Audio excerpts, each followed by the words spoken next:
بسم اللہ الرحمن الرحیم۔ السلام علیکم۔ 639 کے آغاز میں مصر کی دھندلی تقدیر مسلم خلافت کے ہاتھ میں چلی گئی، جس نے اپنی توسیع کے بڑھتے ہوئے مشن میں طاقتور بازنطینی سلطنت سے بھی زمین چھین لی تھی۔ فتح کا راستہ خود حضرت محمد صلی اللہ علیہ وآلہ وسلم کی زندگی میں ہی شروع ہوا تھا اور اب مشرق وسطیٰ میں بغیر کسی ہچکچاہٹ کے آگے بڑھ رہا تھا۔ 639 تک مصر صرف ایک مختصر سے عرصے کے لیے بازنطینی سلطنت کے ہاتھ میں تھا۔ اس سے قبل اس علاقے کو 618 میں فارسی ساسانی سلطنت نے اپنے قبضے میں لے لیا تھا اور بازنطینیوں نے اسے اپنے شہنشاہ ہیراکلیس کے دور میں واپس حاصل کر لیا تھا۔ اپنے مصری قبضے کو دوبارہ حاصل کرنے کے بعد بازنطینیوں نے اسی دہائی کے دوران لیونٹ کو کھونا شروع کر دیا، جب مسلم خلافت نے اپنی فتوحات میں کوئی وقت ضائع نہیں کیا۔ دسمبر 639 تک مسلم سلطنت کے کمانڈر عمرو بن العاص نے 4000 مضبوط فوج کے ساتھ مصر کی سرحد کی طرف مارچ شروع کیا، جس کا مقصد صرف ایک تھا: فتح کرنا۔ جیسے جیسے فوجیں اپنے ہدف کے قریب سے قریب تر ہوتی چلی گئیں، خلیفہ حضرت عمر کو اس بات کی فکر بڑھنے لگی کہ آخر ان کی اتنی چھوٹی فوج بازنطینیوں سے اتنی بڑی زمین کیسے حاصل کرے گی۔ حضرت عمر، جو کہ اب کوئی خطرہ مول لینے کو تیار نہیں تھے، انہوں نے حضرت عمر بن العاص کو ایک خط بھیجا جس میں انہیں ہدایت کی گئی کہ وہ اپنی فوج کے ساتھ فوری طور پر واپس لوٹ آئیں۔ جناب عقبہ کو پیغام پہنچانے کے لیے مقرر کیا گیا اور وہ رفح کے میدان میں کمانڈر تک پیغام پہنچا آئے۔ حضرت عمرو بن العاص، جو کہ پیچھے ہٹنے کو تیار نہیں تھے اور خط میں کیا ہوگا اس کے بارے میں وہ کافی حد تک جانتے تھے، حضرت عمرو بن العاص نے اپنے آدمیوں کو تیزی سے آگے بڑھنے کا حکم دیا اور قاصد سے کہا کہ جب وہ لوگ دن کے اختتام پر رک جائیں گے تو وہ خط کو کھول کر دیکھیں گے۔ عقبہ اس بات سے بالکل لا علم تھے کہ آخر خط میں کیا لکھا ہوگا۔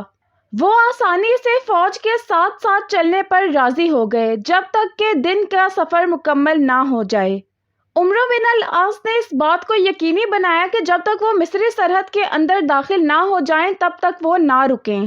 آخر کار انہوں نے العریش شہر کے بالکل باہر پڑاؤ ڈالا۔ کمانڈر نے آخر کار خلیفہ کا خط کھولنے پر رضامندی ظاہر کی اور اپنے دستوں کو اس کے مندرجات سے آگاہ کیا اور ان کے خیالات پوچھے کہ آگے انہیں کیا کرنا چاہیے۔ جیسا کہ حضرت عمرو بن العاص نے اندازہ لگایا تھا اور اس حکمت عملی کا جو مقصد تھا، سب لوگ اس بات پر متفق تھے کہ چونکہ وہ پہلے ہی مصری سرحد کے اندر تھے، اس لیے اب پیچھے ہٹنے کی کوئی وجہ ہی نہیں بنتی۔ اس کے بعد حضرت عمرو بن العاص نے خلیفہ کو پیغام بھیجا اور عید الاضحیٰ کے موقع پر العریش شہر کی طرف آگے بڑھے اور مقامی لوگوں کی طرف سے بغیر کسی مزاحمت کے وہاں سے گزر گئے۔ مسلم دستے بالآخر دسمبر کے آخر میں یا جنوری 640 کے اوائل میں پیلوسیم پہنچ گئے۔ 2 ماہ کا محاصرہ شروع ہوا جس میں مسلمانوں کے دستوں نے مصر کے مشرقی گیٹ وے کو توڑنے کا عزم کیا۔ محاصرے کے دوران سینائی بدوؤں کی ایک بڑی تعداد نے بھی مسلم کاز میں شامل ہونے کا فیصلہ کیا، جس کی وجہ سے مسلمانوں کو بڑے جانی نقصان سے بچنے میں مدد ملی۔ حملہ اس وقت تک جاری رہا جب تک حذیفہ ابن والا نے حملہ آور گروہ کو اکٹھا کر لیا، جو آخر کار پیلوسی قلعہ اور شہر پر قبضہ کرنے میں کامیابی کا ضامن بنا۔ اس شاندار فتح کے بعد عمرو بن العاص نے اپنی فوج کو اگلے محاصرے کے لیے بیلبیس کی طرف آگے بڑھایا۔ پیلوسیم کے برعکس یہاں بازنطینیوں نے حملہ آور عربوں کے خلاف ایک اہم جنگ لڑی۔ بازنطینیوں کو اب اپنی شکست سامنے نظر آ رہی تھی۔ مصر کے گورنر اور سکندریہ کے سرپرست سائرس نے اس تنازع کو زیادہ پرامن طریقے سے حل کرنے کے لیے مسلمانوں کے ساتھ ایک معاہدہ کرنے کی کوشش کی۔ سائپرس کے ساتھ اس کے بعد 2 راہب اور یروشلم کے ایک مشہور رومی جنرل آریشن شامل ہوئے۔ اس معاہدے کے دوران عمرو بن العاص نے بازنطینیوں سے یہ مطالبہ کیا کہ وہ اسلام قبول کر لیں یا پھر سالانہ جزیہ ٹیکس کے طور پر ادا کریں، ورنہ وہ محاصرہ جاری رکھیں گے۔ سائرس نے پہلے معاہدے پر غور کرنے کے لیے 3 دن کا وقت مانگا، پھر مزید 2 دن کی توسیع کی درخواست کی، جس کے بعد اس نے فیصلہ کیا کہ ہتھیار ڈالنا ہی بہتر ہوگا۔ لیکن باقی لوگ گورنر کے فیصلے کی حمایت کے لیے تیار نہ ہوئے آریشن اور راہبوں نے عمرو بن العاص کے معاہدے سے اتفاق کرنے سے انکار کا اعلان کر دیا اور ایک بار پھر سے جنگ شروع کر دی۔ بازنطینیوں کو جلد ہی شکست ہوئی اور آخری تنازعات کے دوران جنرل آریشن مارا گیا۔ بازنطینی افواج پر فتح حاصل کرنے کے بعد مسلمانوں نے مصر کی مقامی افواج پر فتح حاصل کرنے کی کوشش کی، لیکن مصریوں نے شہر حوالے کرنے سے انکار کر دیا۔ مسلمان پھر سے اپنا محاصرہ جاری رکھنے پر مجبور ہو گئے، یہاں تک کہ وہ آخرکار مارچ 640 میں بلبیس پر قبضہ کرنے میں کامیاب ہو گئے۔ اس کے بعد مسلم کمانڈر نے اپنی نظریں بابل پر جما دیں۔ پچھلی جنگ کے دوران جب سائرس کو اس کے آدمیوں نے دھوکہ دیا تھا جنہوں نے ہتھیار ڈالنے سے انکار کر دیا تھا، تو وہ بابل میں اپنے محل میں واپس بھاگ گیا تھا، جہاں مسلمان اب صرف 2 ماہ بعد ہی اپنی نئی فتح کے لیے دیکھ رہے تھے۔ اس بار اگرچہ عمرو بن العاص اور ان کی افواج کی تعداد ناقابل یقین حد تک بڑھ چکی تھی اور بابل ایک انتہائی قلعہ بند شہر تھا جس میں ایک بہت بڑا قلعہ تقریباً 18 میٹر اونچا اور 2 میٹر چوڑا تھا۔ بازنطینی اس بار محاصرے کے لیے تیار تھے اور عربوں کی طرف سے آگے بڑھنے اور قلعے کو توڑنے کی کسی بھی کوشش کو ناکام بنانے لگے۔ جولائی تک حضرت عمرو بن العاص نے یہ جان لیا تھا کہ لڑائی اب مسلمانوں کی طرف سے رک گئی ہے۔ انہوں نے خلیفہ حضرت عمر کو کمک کے لیے پیغام بھیجا، جسے خلیفہ نے شکر ہے کہ خط کے پہنچنے سے بھی پہلے ہی بھیج دیا تھا۔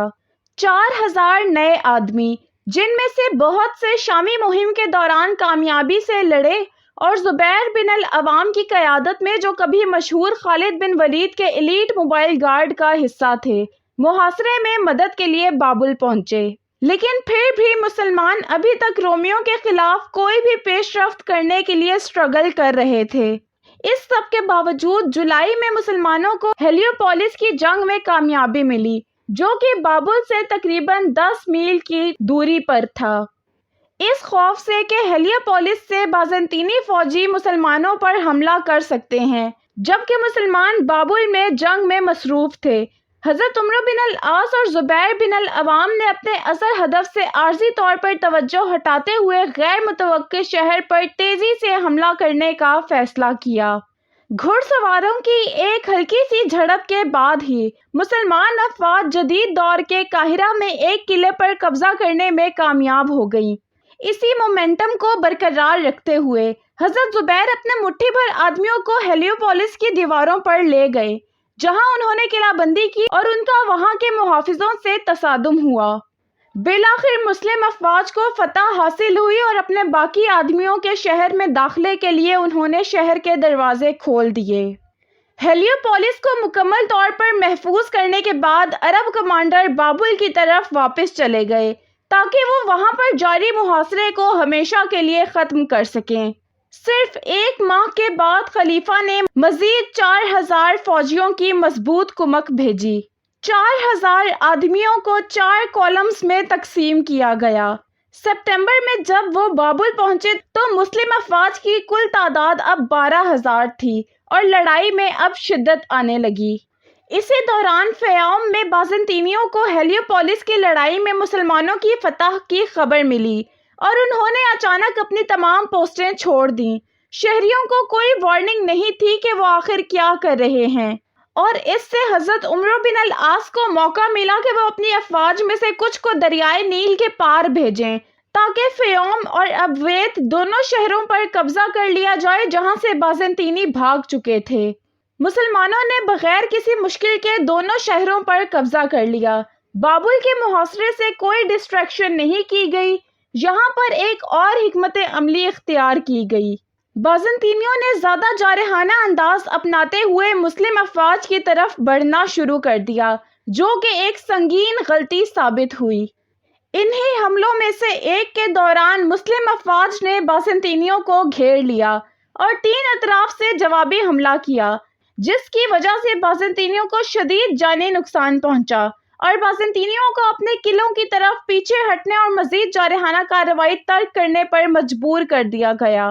محاصرہ اب ایک بار پھر سے سکندریہ کے سائرس کے ساتھ مذاکرات میں چلا گیا اور عمرو بن العاص ذاتی طور پر بازنطینی جنرل تھیوڈورس سے ملے۔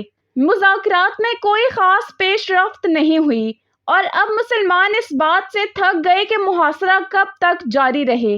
آخرکار 20 دسمبر کو رات کے وقت حضرت زبیر نے فوجیوں کے ایک چنے ہوئے گروپ کی قیادت سیدھا شہر کی فصیلوں کی طرف کی، جیسا کہ انہوں نے ہیلیوپولس میں کیا تھا، اور پہلے کی طرح اس منصوبے پر عمل کے لیے آگے بڑھے۔ جیسا کہ اس میں کوئی سرپرائز نہیں تھا، حضرت زبیر ایک بار پھر قلعے کی دیواروں پر قبضہ کرنے، وہاں کے محافظوں پر قابو پانے اور باقی مسلم فوج کے لیے دروازہ کھولنے میں کامیاب رہے۔ 2 دن کے بعد سائرس نے پہچان لیا کہ اب اس کے ہاتھوں میں کچھ نہیں رہا، اور اس نے مسلمانوں کے ساتھ ایک امن معاہدے پر اتفاق کیا جو تمام مصر کو خلیفہ حضرت عمر کے حوالے کر دے گا۔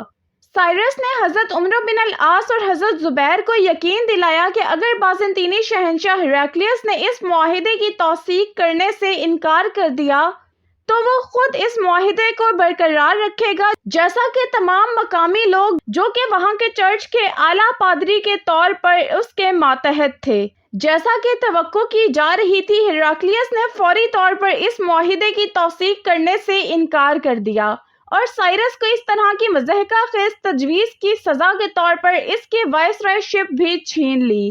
اس کے بعد شہنشاہ نے اپنے سپہ سالار کو حکم دیا کہ مصر کو فوری طور پر مسلمانوں کے قبضے سے چھڑوائے۔